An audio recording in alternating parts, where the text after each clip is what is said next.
গ্রামে গ্রামে বিদ্যুৎ চলে গেছে, সন্ধ্যার পরেই আড্ডা বসে, সব চার দোকানে ঘিরে বসে থাকে। আমরা নিজেরাই নিজেদের চাহিদা পূরণ করবার মতো কিন্তু উৎপাদন এখন আমাদের মানে চাহিদা বেড়ে গেছে। উৎপাদন আমরা যা করি তা রপ্তানির জন্য খুব বেশি একটা থাকে না, বেশিরভাগই আমরাই নিয়ে নিই। মানে বাংলাদেশের মানুষই এখন খুব বেশি চা খেতে পছন্দ করে। তা আমি চাই যে আমাদের দেশের মানুষ যেন আরও সুন্দরভাবে বাঁচতে পারে, আর এই চাটাকে আমাদের আরও গুরুত্ব দেওয়া। আমরা সরকারে আসার পর থেকে সেটা করে যাচ্ছি। কারণ আপনারা জানেন যে পুরো উত্তরবঙ্গের সব জায়গায় কিন্তু চা বাগান হচ্ছে। পঞ্চগড়টা খুব সফল হওয়ার পর থেকে ঠাকুরগাঁয় চা বাগান, দিনাজপুরে চা বাগান, নীলফামারী, একেবারে রংপুরের কিছু অংশ এবং লালমনিরহাট পর্যন্ত চলে গেছে, এবং কুড়িগ্রামেও কিছু জায়গা একটু, ওখানে যদিও অনেক নদী, মানে সেরকম উঁচু জায়গা খুবই কম, তারপরেও সেখানেও চেষ্টা করা হচ্ছে। এইভাবে কিন্তু একটা বিস্তার লাভ করেছে। আর আমি ধন্যবাদ জানাই যে এখন তো আমাদের চা বিভিন্ন এলাকায় চলে গেছে। যেখানে আমাদের সামান্য কিছু চা উৎপাদন হতো, এখন আমরা তো চায়ের উৎপাদন বেড়েছে, আবার চা গ্রহণও তো বেড়ে গেছে। এটাই হলো বাস্তব কথা। এর সাথে সামঞ্জস্য রেখেই আমাদের চলতে হবে।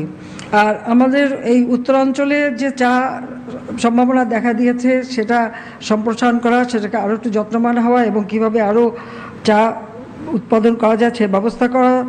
তাছাড়া চা বোর্ড, ক্ষুদ্র চাষিদের প্রযুক্তি সহায়তা, প্রশিক্ষণ, প্রণোদনা সামগ্রী বিতরণ সহ সব ধরনের সহায়তা দিয়ে যাচ্ছে। এবং পঞ্চগড়ের পাশাপাশি লালমনিরহাট জেলাতে চা বোর্ডের একটা স্থায়ী অফিসও নির্মাণ করা হয়েছে।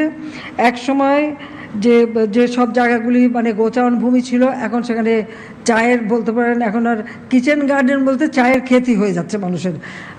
বিশেষ করে পঞ্চগড়ে তো আঙিনায় চা হচ্ছে, মানে তরকারিও লাগান, সাথে সাথে চা গাছও লাগায়। আবার চা গাছের পাতা দিয়ে কিন্তু আবার আচারও করে।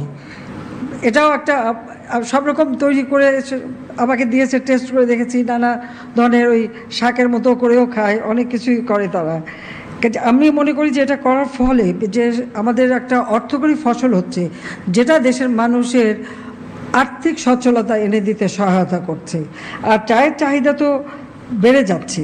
কাজে আমি জাতির পিতা বঙ্গবন্ধু শেখ মুজিব যেহেতু তিনি উদ্যোগ নিয়ে এই চা শিল্পকে আরও উন্নত করার পদক্ষেপ নিয়েছিলেন, তো আমার কাছে ওই চা বোর্ডের থেকেই একটা দাবি এসেছিল যে 4 জুন যেদিন তিনি চা বোর্ডের চেয়ারম্যান হিসেবে দায়িত্ব নেন, সেই দিনটাকে চা দিবস হিসেবে ঘোষণা দেওয়া এবং চায়ের উপর একটা অনুষ্ঠান। এই অনুষ্ঠানটাও কিন্তু আগে এত সুন্দর করে হতো না।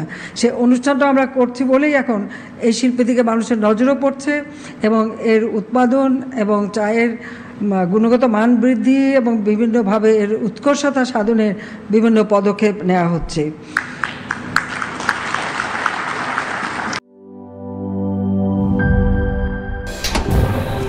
ফাংশনালিটি ও নান্দনিকতার পারফেক্ট কম্বিনেশন, সায়েন্টিফিক নজল ও ব্রাস বার্নার ক্যাপ, 50,000 বার অটো ইগনিশন, 25% পর্যন্ত গ্যাস সাশ্রয়ী, আরএফএল গ্যাস স্টোভ, নিরাপদ ও গ্যাস সাশ্রয়ী।